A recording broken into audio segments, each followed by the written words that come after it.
You have a different mic, maybe? Is your phone on, or is your... Make sure your phone's off. Phone. Okay, I'll turn it off. Do you have like a Bluetooth headset or something that you use with your phone, or one of those wired? And frankly, I do this like twice a day. I've never had. I think it's working now. I think it's working now. No.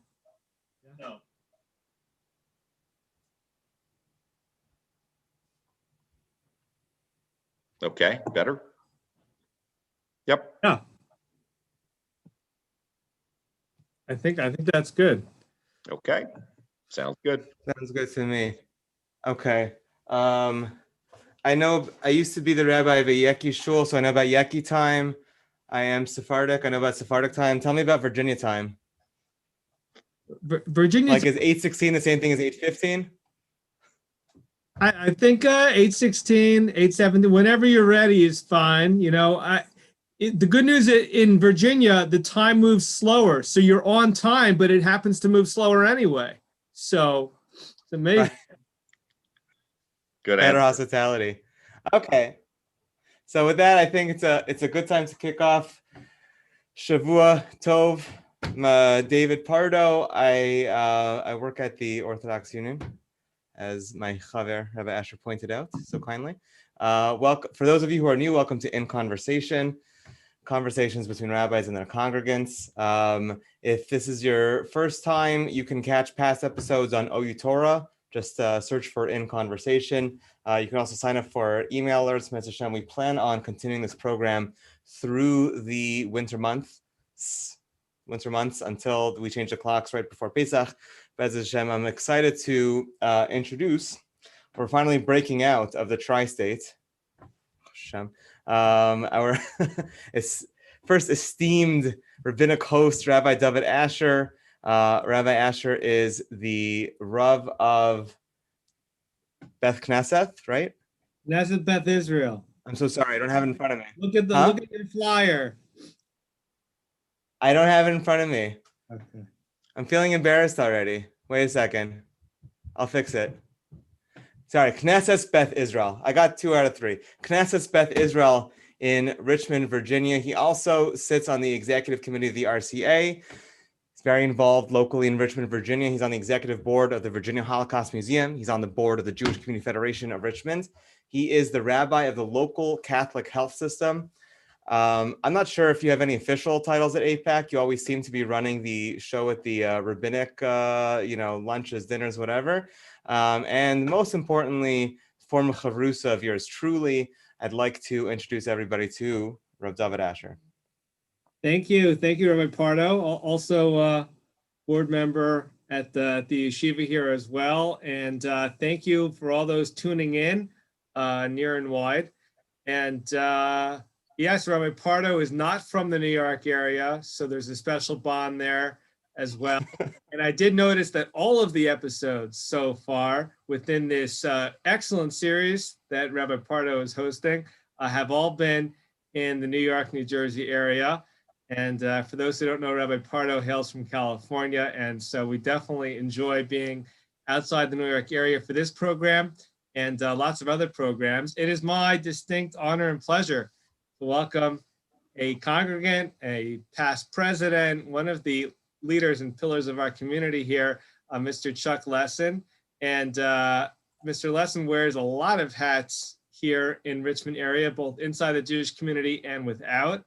And we'll look forward to having this conversation about what is an incredibly important topic here in America today. It's in the news pretty frequently about economically depressed areas as our industries change. And it is important for us to think about how amazing it is for the ingenuity from the state of Israel to be brought stateside. And through the Virginia Israel Advisory Board, we'll talk about the story of the incredible organization, governmental organization, that is the VIAB. But that's what we're looking to discuss tonight. And I will ask Mr. Lessin, just maybe introduce yourself briefly, tell us a little bit about how you got to Virginia. And I know the answer to that already, it's a trick question. And how you got involved in the Jewish community here. and just briefly about your family.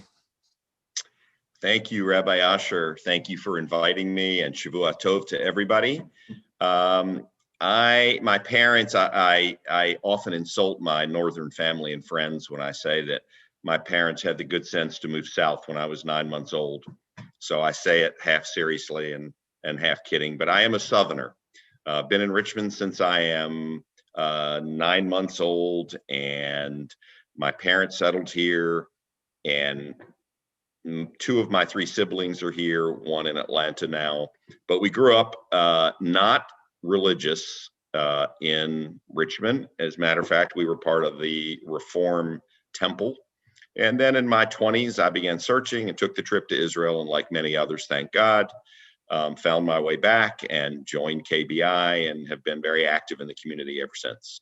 I am a home builder by trade, and my son and I youngest son, Akiva, and I are involved in many other businesses. And probably 15 or 20 years ago, I began lobbying bills through the Virginia General Assembly and began to familiarize myself with Virginia government. And from there have been asked to serve on a couple statewide boards, one of them being the Virginia Israel Advisory Board. So I guess, we'll get the OU connection in a moment, but yes, Mr. Lessin was the past president here at our shul, the OU Synagogue in Central Virginia. For those of you who don't know, Beth Israel started in the 1850s. We are the only OU synagogue within about a 100-mile radius. And I guess, Chuck, let's start off helping some individuals understand what it's like to be Jewish in Richmond. You spent some time living in Silver Spring, which is a larger community. You might be able to contrast it a little bit with the experience here, and we'll slowly kind of work our way up to the VIAB operation. Sure.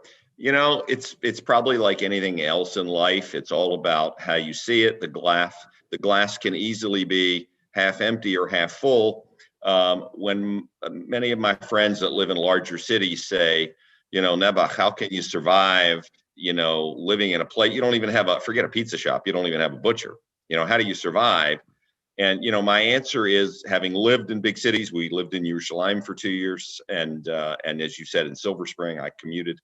But the answer is, all the women that live in Richmond bake their own challahs. Yes, we don't go out and buy them, but everybody bakes, and everybody's at everybody else's house when it's not COVID-19. But it has its challenges living in a smaller town. But I would argue that while we don't have all of the amenities, it really encourages the community to pull together. We've built our own mikvah under the leadership of Rabbi Asher. It's beautiful, and it was a community effort. And the list just goes on and on. So I think while it's lovely to live in any beautiful community of any size, I like the advantages of small town life. There's no traffic, and it's just a very pleasant place to live. So I wouldn't trade it. So I think we should give some credit to the OU here before we get in deep in our conversation. NCSY is certainly a part of my life. I know it was a part of Rabbi Pardo's life as well. And I know that NCSY made an impact on you as well, not necessarily in high school, but it had a role in your family. And I'll let you tell the story a little bit about how NCSY eventually came around to influence you as well.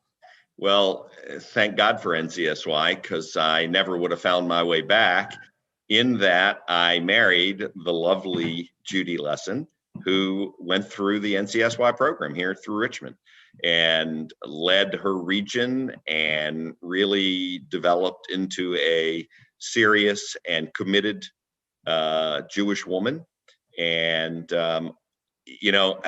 when I met Judy and I was sort of looking for my way back and trying to figure things out, and she was my coach. She was in many ways my Rabbi. I can remember traveling together, and she was literally, reciting Kiddush for me. And all of this, all of the Zemirot that I know, everything from the back of the bencher, came from my wife through her NCSY training. So while I didn't have the merit to go through NCSY, I developed a little bit later in life. Took me a little bit longer to cook. Judy was, and thank God for that. So let's get into the Virginia-Israel Advisory Board. You've been very politically active now. For how long? How many years have you been involved in politics here in Virginia? Probably about 20 years. About 20 years. And how old is the VIAB, and where did this idea come from in terms of the incubation period? And then we'll get into some of the impressive data that we're dealing with now here in Virginia because of the VIAB. So the Virginia-Israel Advisory Board was really the brainchild of a young, up-and-coming local Richmond delegate who became very famous to us all, and that's Eric Cantor. There were iterations of it before, but they were unfunded and really ideas. But under Eric Cantor's leadership, in 1996, I think, the VIAB was launched by Virginia government. It started in the executive branch of government, and is and remains an agency of Virginia government. Its mission, really from the beginning, was to develop primarily business relationships between Israeli companies and Virginia companies. Now, there are cultural ties and there are cultural programs that we do sponsor and that we are involved in, but the bulk of our work is to introduce Israeli companies that want to expand their market share west. We would never, ever encourage an Israeli company to close up shop in Israel and come here. But those that are growing, there is a limited market in a very small geographic area there. So if they're growing and they want to come west, if they choose the US, there are 50 states, and we start out by saying that the most business-friendly state and the only state with a really active VIAB type board is ours. And we encourage those companies, even if they're going to shop, and they all do, they'll shop all over the country. We, I think, do a superb job of convincing and hand-holding and making them really take a good look at Virginia. Now, what was the opposition like? Because it's kind of strange to have a state link with a foreign country to such a great extent. And the fact that Virginia is linked to Israel in this way, for sure, as a Jew living in Virginia, is a beautiful and it's a good source of pride. But what was the opposition like, if any, as this was developing and they were lobbying for it to kind of take hold and to continue it? Because we know very often, if not on an annual basis, it requires some upkeep in terms of reminding people of the impact that it's had. And we'll get to that impact in a moment. If you'll allow me, Rabbi, I'll jump forward to today and then maybe in a second tell you about the original opposition. But I can tell you that I received a text about a week and a half ago. So for those of you who may not know, Virginia has the shortest General Assembly session in the nation. We meet somewhere between 30 and 45 days every year, and that's it. It's been modified because of the COVID-19 virus. You can have special session, but generally it's 45 days is the session. So we had our first day of session this year, the 13th, I think.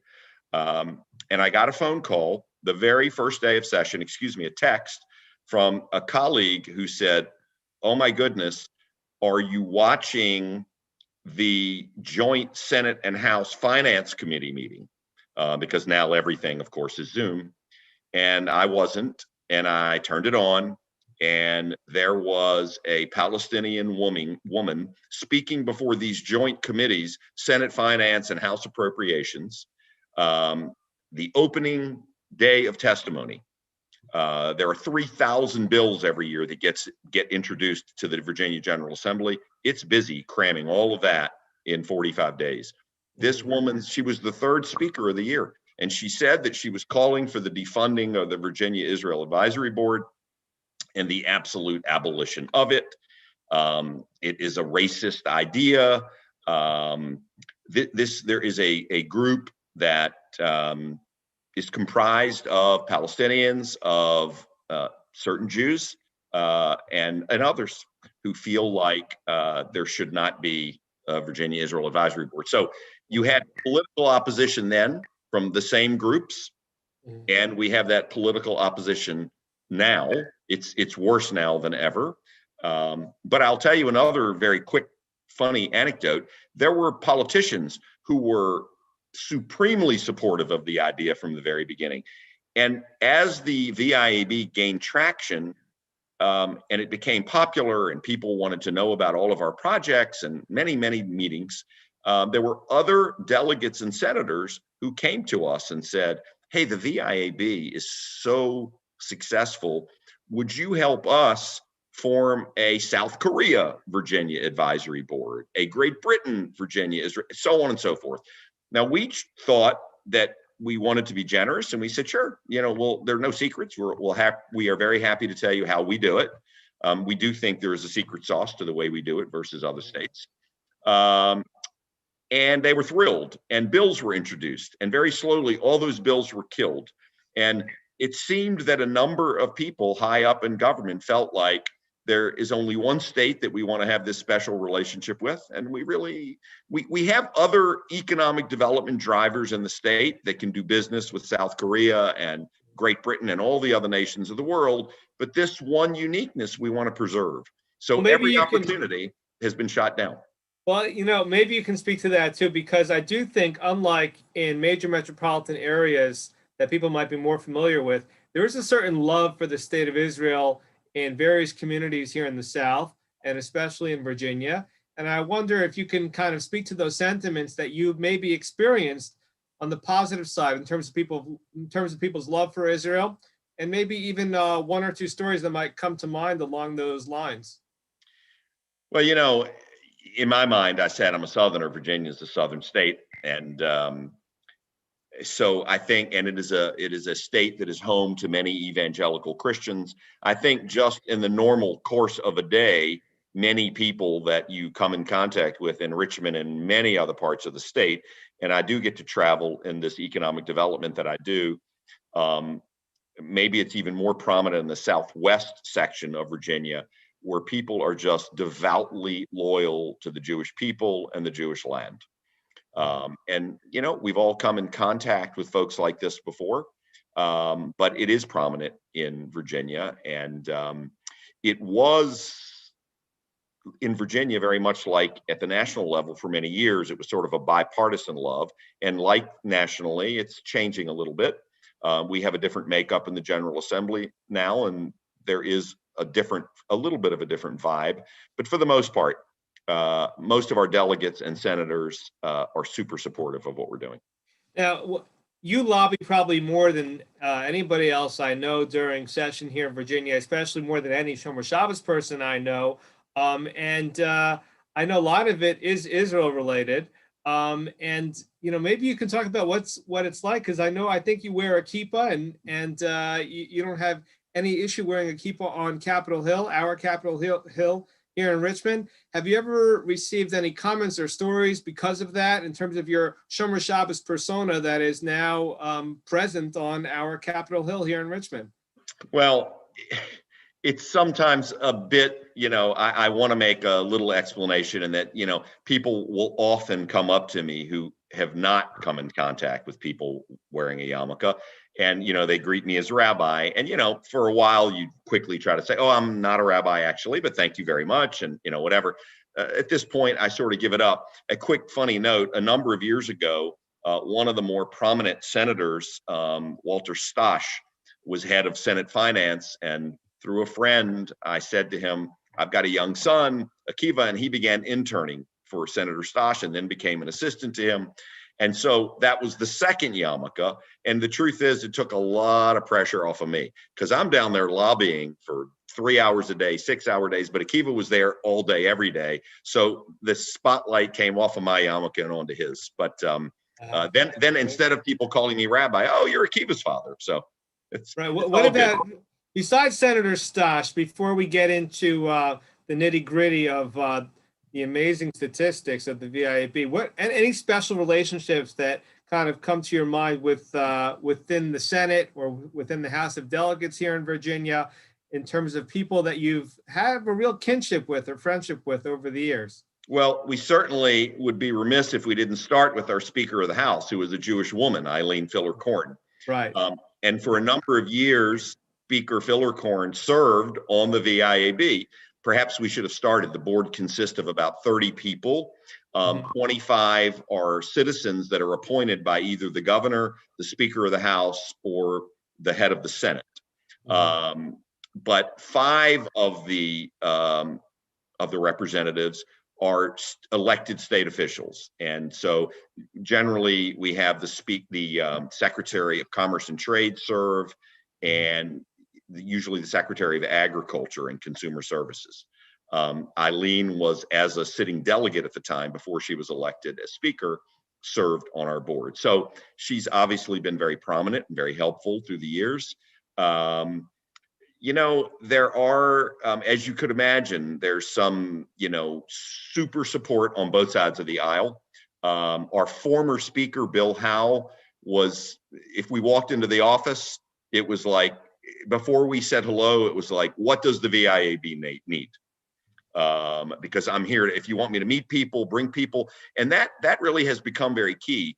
So many of the senators and many of the delegates who are so committed to the programs, the projects, and let's face it, also to a growth in jobs in Virginia, because that's what the VIAB really helps with. They are available to us whenever. So we call and we say, we speak to a legislative aide. Can the Speaker sit with us? Can you have Senator Norman meet with us in the Capitol so that we can do a press release?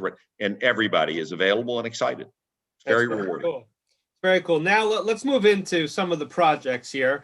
And just for full disclosure, my wife used to work for the VIAB, so there's some more familiarity and inside information, if you will. But most OU, Orthodox Union synagogues, do not have coal country in their backyard. We here do have coal country in Virginia. And maybe, Chuck, if you could describe for people what communities are like that are kind of focused around coal in terms of economy and what they're experiencing now, so people can try to relate to it in terms of understanding where things are at as we speak.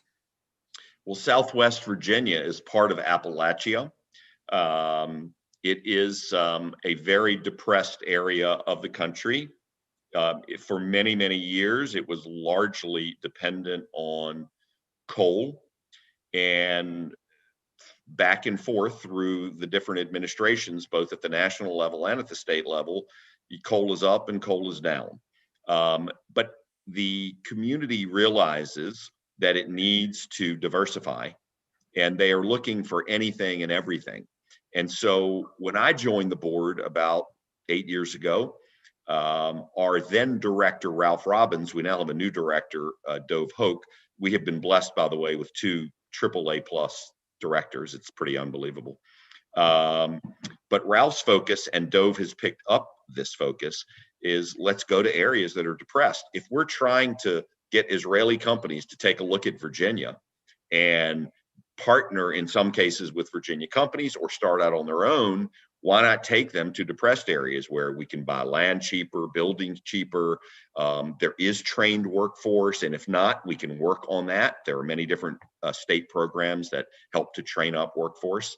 But we really made Southwest Virginia sort of a target of many of the companies that we brought in over the past, I would say, 8 to 10 years. And some of them have been successful and some not, just as you would imagine.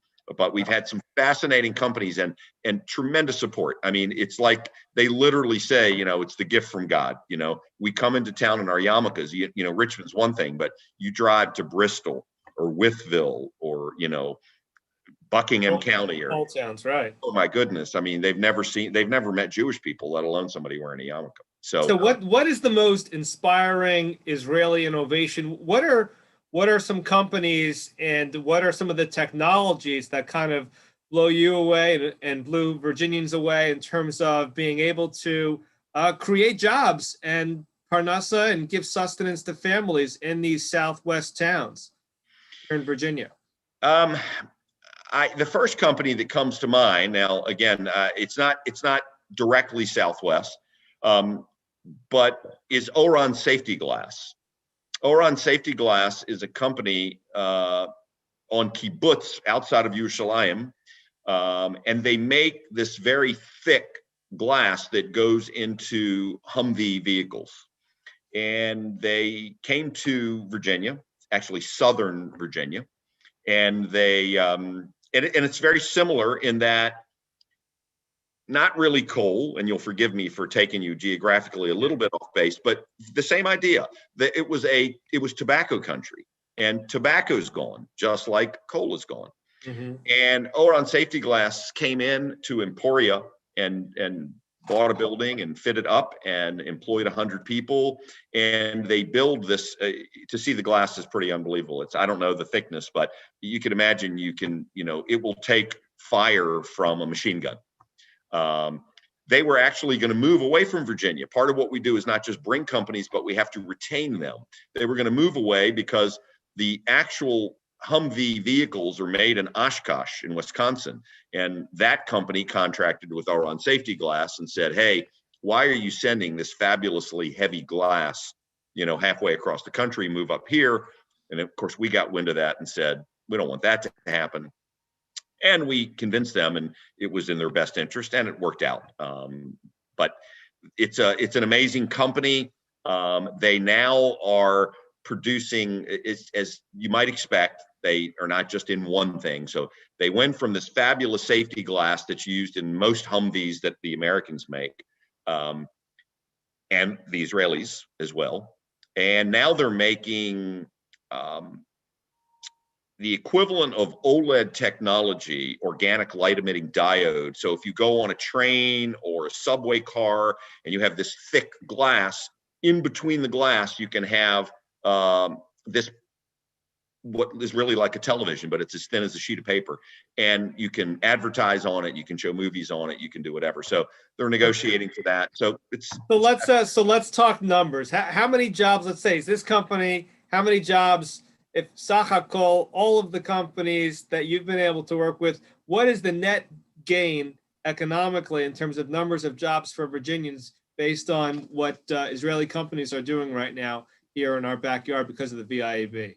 So it's a little bit hard to measure, and it's also there are people. So it doesn't operate in a vacuum. Maybe this is the best way to say it. The VIAB identifies the company, brings the companies, and then there are many times state incentives, the Governor's Opportunity Fund. There are Coalfield Authority grants. There are Tobacco Commission opportunity grants. There are jobs training grant, many different grants that come from different pieces of state government. And while our board is aware of and in touch with the folks that run those agencies, we oftentimes rely heavily on the VEDP, the Virginia Economic Development Partnership, as a for instance. So we don't like to take all of the credit, is I guess what I'm saying. We really do this in conjunction with a lot. But the magic, I talked about the secret sauce. When you have an Israeli CEO come to town and he's met from somebody at VEDP who could be the nicest person in the world, that's one thing. And when he's met from a guy wearing a yarmulke, whether the CEO from Israel is religious or not religious, we host them at our homes, on a regular basis. So that's part of the secret sauce. In terms of jobs, since our inception, and I don't have the number off the top of my head, but we've created in the thousands of jobs. If you measure, so the amount of money the state spends on the VIAB is tiny. It's about $250,000 a year. You pay an executive director and travel and some expenses. Of course, all the board members are serving as volunteers. So the amount of money that is spent is tiny. But when you bring a company in, I just talked about Oron Safety Glass, and you just, let's say 100 employees, now they're almost 200 employees, but you take 100 employees and they're now paying state tax, local taxes, and you begin to measure all of this, and you can see that the amount of the state's investment, the ROI, the return on investment, is just astronomical. The VIAB's efforts, along with other state agencies, by bringing these companies here, has brought in millions and millions of dollars compared to the fraction of a $250,000 a year that's spent.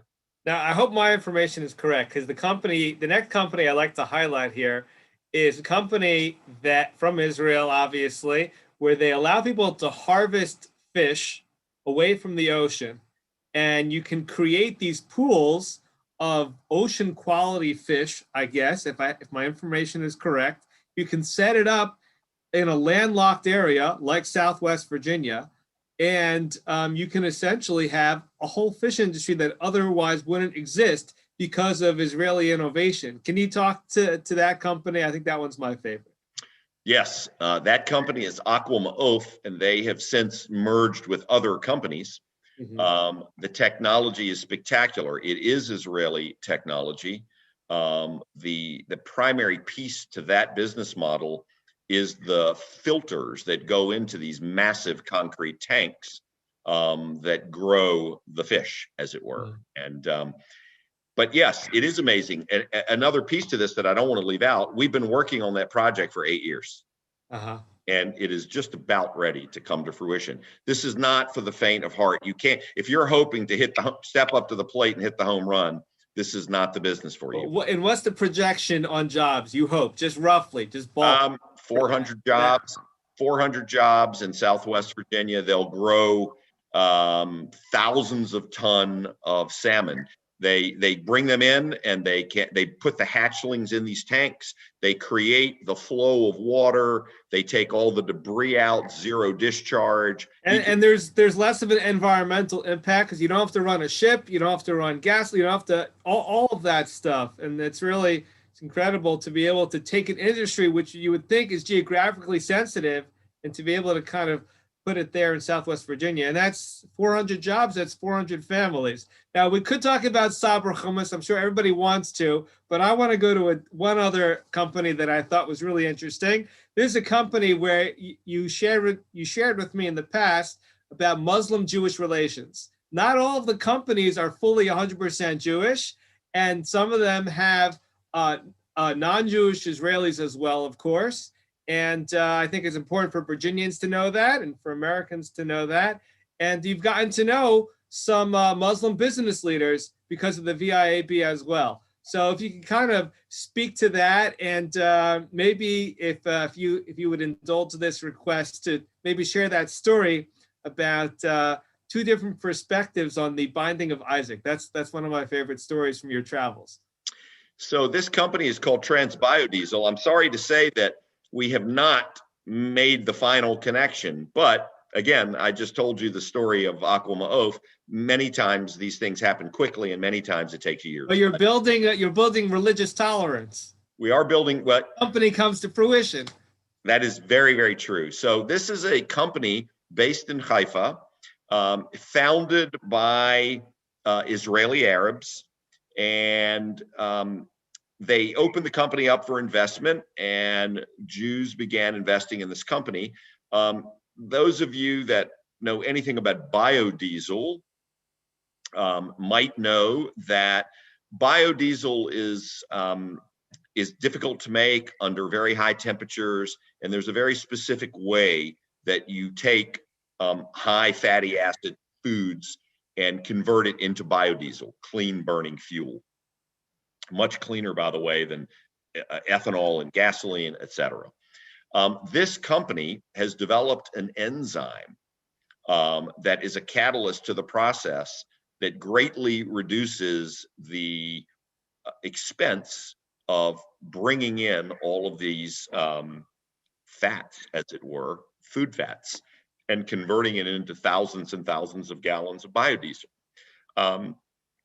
I think there's still some more work to do, but I am confident that it will happen.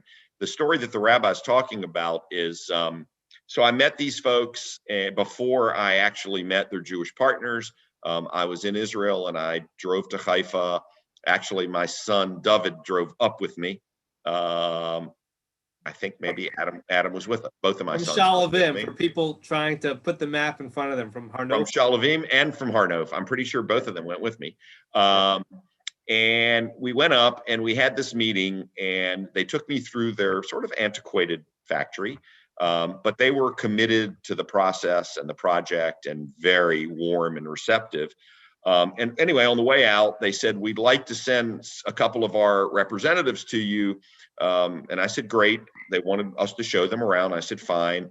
And I said, can I ask, who are you going to be sending? Did I meet them today? Well, you met Ahmed and you met Mohammed. they're going to be coming, but we're also going to be sending Usama. And I was like, just the name, I was like, wow, it was a culture shock, right? And I'm thinking, okay, we are ready. We picked them up a couple weeks later at the airport, and we picked them up in Roanoke, and we drove from Roanoke to deep Southwest. It was about another 3 or 4 hour drive. And I'm not shy. And I said, listen, we could be working together for a long time. Let's get to know each other.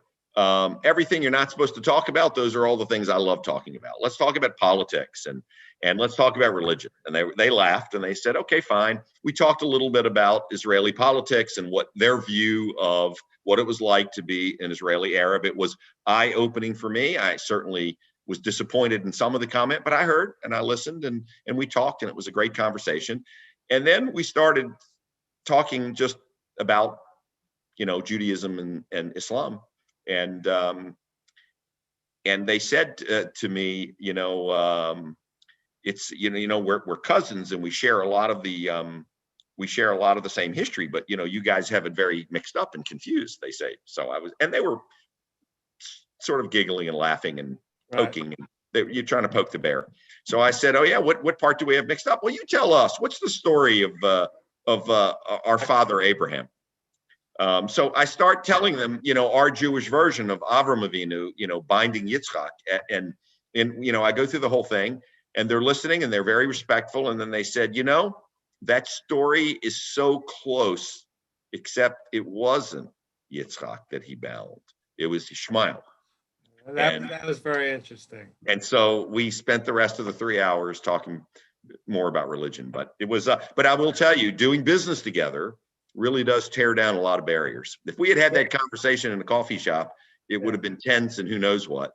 But we won't get into geopolitics, but the Abraham Accords is certainly something which is fascinating in light of this conversation, without question. But I guess one more company, and then we'll move on to other topics. But I think that we might be on the verge of revolutionizing, the recycling industry, because of this company that's here in Virginia, and in terms of also the environmental impact and perhaps leading the world or the country in this plastics business. And if you could kind of just share a little bit about that company, I think it's called UBQ, and then we'll move on from the companies. UBQ from ubiquitous, trash is everywhere. The founder of the company is somebody that we all know and love, Rabbi Yehuda Pearl, who was the founder of Sabra Hummus. The VIAB was instrumental in bringing Sabra Hummus to South Richmond. The plant started with about 150 workers, and now there are almost 500 workers. It is the largest hummus producing plant in the world. Now, because of the very excellent experience that Yehuda Pearl had as he helped settle Sabra here, he formed a new business, UBQ, with partners, and he decided that he would come back to Virginia to see if there was a way that he could base here. We've been working with Yehuda for the past 2 years. Essentially, trash is gathered up for most of us at the base of our driveways. I assume it's the same everywhere as it is in Richmond. And trash is taken to a transfer station. At transfer stations, the trash is then separated. The recyclables, and by the way, yes, we also in Richmond have separate recycling cans, but nonetheless, in the regular garbage can, there is often recyclables. So when it gets to the transfer station, rather than take plastic and paper, et cetera, that can be recycled, they go through it. From there, the garbage is taken to landfills all over the world, not just the United States, and it's buried in landfills.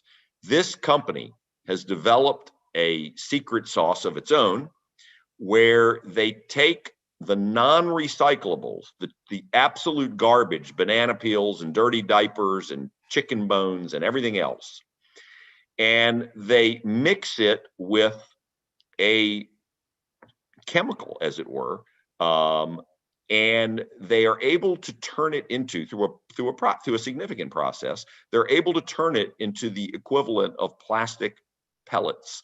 that can then be turned into anything. Anything that you can essentially make with plastic, you can make with this recycled garbage. So we're talking plumbing pipes. When I first met them, and I went and saw the factory in Israel, when I first met them, well, it was new and they could only do outside building type products with it and maybe trash cans, but they couldn't do food grade products. They've solved every possible problem, and they now you can make Tupperware out of this and use it for food. So again, trash is ubiquitous. It is everywhere in the world. Everyone struggles with what to do with their garbage. If this works, and we are very hopeful, then why would any city take trash? By the way, it's very costly to take the trash to the landfill. UBQ says, just give it to us. You don't have to spend the money to take it and pay the tipping fees, et cetera. Just leave it, let us have it. We dry it, we will convert it into these pellets, and then they sell the pellets to be converted into whatever product. And did you all have any projections on job creation with that company at all yet, or is it still too early? It's a little too early for that. But a factory that would service a city the size of Richmond, you're probably talking in the neighborhood of 200 to 300 jobs. But the amazing part there is every major city in the world is going to want one of these, assuming that it happens the way we hope.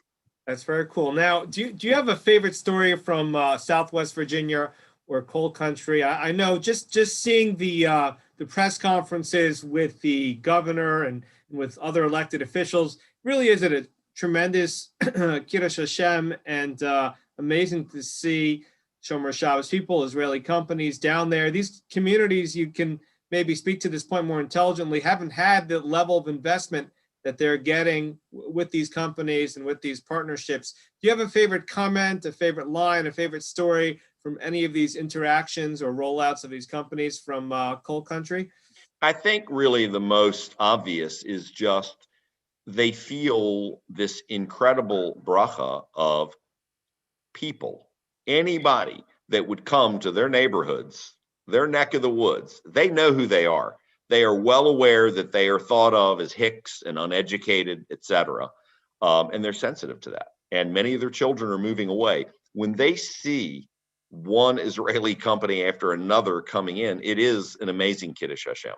And that's how they see it. They really see it as a blessing from God that people are coming. And, whatever the stereotypes are, if it's an Israeli company, they want it because, they will tell you, oh, of course we want the Israeli companies that are coming. They're going to be the smartest and they're going to be well-financed, et cetera. So it is a pleasure to see the interaction that occurs between the Israelis that are coming and beginning to develop and the people there. And maybe if we could kind of pivot now to talk about your personal background. You grew up here in the Richmond area. You went to University of Virginia, and that's right. And you lived in a frat, and you became a very big Zionist, and your kids are very into their Zionism. If you could just take a moment to talk about your journey as a Zionist, going from, as you said, a Reform background, not known for their Zionism, especially here in Richmond, Virginia, and now where Zionism is part of your professional life. And I know you do this voluntarily, but it's a major part of your volunteer life and business connections. And if you can talk about your transformation as a Zionist over the course of this life here, mostly in Central Virginia. It's interesting. I mentioned at the beginning that my parents moved here from Philadelphia. Both of my parents were born in Philadelphia. And, both Jewish people and grew up in Jewish homes. My father's father was more religious. My mother's parents were not. But when I was growing up in Richmond, we had a Christmas tree in the house. Now, we called it a Hanukkah bush, but we had a Christmas tree in the house. And we went to Sunday school, but when we didn't want to go, we didn't have to go. But through all of that, we all say that every Jew is at a Seder and every Jew knows Shema and every Jew lights a Chanukiah. But in my world, what I was most familiar with was my father's love for the Jewish land. And so with all of the lack of tradition in my house growing up, there was a super sensitivity to Israel, to the land of Israel. And as I grew up and I began to explore on my own, and I went to Israel as a unaffiliated, unreligious person. I was in graduate school and I left and spent a month or so in Israel. That was, I guess, my first real connection. I hadn't been before. And I came back and I began learning. And then I met my wife, and she was Sioni herself. And it was just a sense of pride as I was learning how to be religious. I was taught by people to understand that part of that is the love of the Jewish land. I remember one of the first things that I learned with Rabbi Lipschitz, who was the Rav of your shul, Rabbi. Our shul. Yes, thank you. In that very spot where you're sitting, not far from it, we learned every week. And I remember one of the things, I think we were learning Shmirat HaLashon, I think, and it was the first time I had ever heard the concept that you not only can you speak Lashon Hara about a Jewish person, but also about the Jewish land. And it just hit me. I was young and I listened to that and I was like, how is that possible? I understand that, we can't and shouldn't say bad things about people, but the land. And I learned about early as I was sort of returning, the vitality of the land and the significance that the country plays in the role of Am Yisrael. So, and if you could tell us briefly, how did you get to Efrat? How long did you live in Israel for? And is there any similarity between Richmond and Efrat in terms of the communities? Well, let me tell you, we lived in Israel for 2 years. In 1992, we just decided, you know what, let's go for a year. And I'm a home builder by trade, and that's what I did. And I had people that were competent and I could leave the company with. The first year we went to Israel, we lived in Har Nof. Now, we went to Har Nof because Judy has a cousin there, Alan Freistadt, who is a famous musician, and he lived there. And, so Judy had cousins, so we tried, and we lived there, and we loved it. We loved Efrat. We came back to Richmond. And then 3 years later, we just decided, you know what, maybe it could be for good this time. Let's just give it another shot. And this time we decided we wanted to try a different place where maybe our hashkafos might be better suited. And we looked into Efrat. We loved it. It was incredibly beautiful. Very, very different experience than living in Har Nof, as you could imagine. They're both beautiful. It is a very Zionistic place. But right behind me, I have a picture. So I have 2 sons and their wives and 10 of my 12 grandkids that live in Israel now. And if I turn my computer, you'd see a picture of 2 of my grandsons who are living in Har Nof now, and they have an Israeli flag draped over them. So it's not necessarily where you are, it's the feeling that you have in your heart. And thank God all of my kids and all of my family are very Zioni. I guess if we could kind of dig a little bit deeper, you talked about growing up in Richmond and studying with one of our predecessors, Rabbi Lipschitz, eventually as well. How has the fact that there's an OU synagogue in Richmond impacted your life? The fact that the Orthodox Union has a shul here, the fact that there is a shul here, what level of importance of that to you, to your life? And perhaps if you could speak to this, because I know it's relevant, how you got a little bit more involved in your Judaism. Truth is, there's an overlap. There's a connection between the existence of the shul and your involvement in Judaism, whether it's through your wife or other connections. If you could kind of speak to that. I think that, when you live in a small place, first of all, everybody has to be president of everything. And that's sort of how it works out in a place like Richmond. That's a mild exaggeration. But, I think Stuart Cantor and I were in our early 30s and we were president of the shul already because we needed to be. So all of the institutions in Richmond, we obviously love them all, our day school and our high schools and our mikveh and everything, but the shul is really the center of the community. And it is a really unique and beautiful place. So having lived in or commuted at least to Silver Spring for a number of years, for there were no high schools at the time and we were there, and having lived in Efrat and lived in Har Nof, I've never davened in a shul quite like the one in Richmond. And I am biased because it's my hometown, but it is the most welcoming, warm, loving place imaginable. And I watch constantly as new people come in and out. It doesn't matter if there's a new member of the shul or somebody old like me, somebody's rushing the new person to greet them and love them and get them a sitter or help them. And it's just a very, very special place. And I think, everybody here is important. Everybody needs to pitch in and do their part, but the shul has really been integral to that. And whatever the programming is, most of the community wants to be involved in it because it's our place. So I think I remember being very inspired hearing stories about, even though when you're president of the institution, that doesn't mean that you avoid the grunt work. And when president of the day school or parents of the day school and coming in and needing to take care of certain menial tasks because it's just what you do. You roll up your sleeves and you pitch in. So I remember hearing about those stories, and they're very powerful stories. Are there any kind of closing thoughts about Virginia Israel Advisory Board, how people could learn more?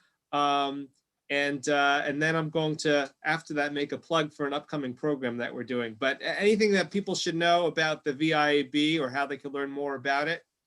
Whether you're a Virginian or you're outside of Virginia, if you are so moved, if you could go on to the website of the Virginia General Assembly and pick a senator or a delegate of your choice, somebody that we have many Jewish delegates and senators, but they don't have to be Jewish. You may say that you have recently become aware of the Virginia Israel Advisory Board and the work that it does, and you just want to congratulate the state for continuing to support economic development in Virginia through Israel and the connection that that the state has chosen to make and maintain. I'll add one quick thing. One of the companies that we brought a number of years ago, it was actually the fish farm that you were talking about. I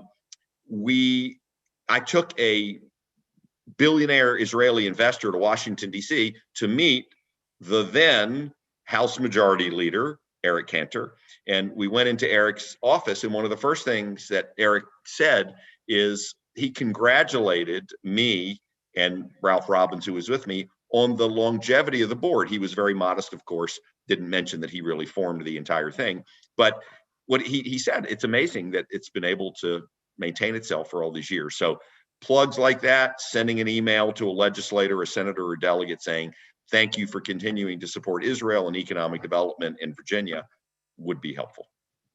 Sounds good. Sounds good. So in the chat box, this is just a little advertisement. On Monday night, we have a program unrelated to this of International Holocaust Remembrance Day. And there's a registration link that I put in the chat box, and it's a virtual event. So if you live outside of Virginia, you can be a part of it. It should be a fascinating conversation of a panel with the German ambassador talking about how they approach free speech, how they approach Holocaust education, what they're doing to own their responsibility and make sure that they're respectful of our loved ones. And of course, it will be a very interesting conversation. We have a Holocaust survivor speaking as well.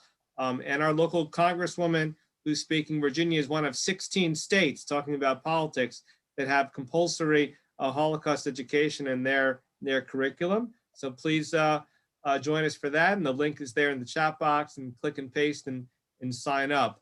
Chuck, I have to thank you for all of your time here this evening, but more than just the conversation, for all of these projects and being such an amazing example for all of us working for the Jewish people and for Virginia Jewish relations, Virginia Israel relations, and just to think of this legacy here, whether it's all of your time spent at Shul and your partnership here at the Shul, it's very much appreciated. And of course, in a small community, all of our institutions are intertwined a little bit, if not with personnel, then certainly some functions every now and then as well. So we appreciate all of your time with all of the institutions and your concentration, your focus on building a stronger Richmond Jewish community. So thank you very much. And Rabbi Pardo, I don't know if you have any closing special words of thanks. Don't want to compound too much, but I did get a couple text messages. Just want you guys to know, put you on the spot. Rabbi, this is the best yet. So you should feel proud of yourselves. I really enjoy getting to meet and get to know you. Chuck, thank you for everything that you're doing for the local Virginia community, for Israel, Klal Yisrael. Everybody who's here the first time, the nth time, please join us next week at 8:15 p.m. Same time, same link. We're going to be with Rabbi Avraham Schmidman of the Lower Marion Synagogue in Bala Cynwyd, Pennsylvania. You can get email notifications if you mosey on over to the website or to OU Torah and look for In Conversation. You should find a link there. In the meantime, thank you again. This was a lot of fun. Everyone should have a Shavua Tov. Thank you. This is a Shavua great Tov. program, great series, especially during a pandemic, connecting all of us. So thank you, Rabbi Pardo, for the great job that you're doing. And when the pandemic's over, you're welcome to come for a visit. Sounds good. Let's have an In Conversation in person. All right. All the best. Be well. Shavua Tov. Shavua Tov. Shavua Tov.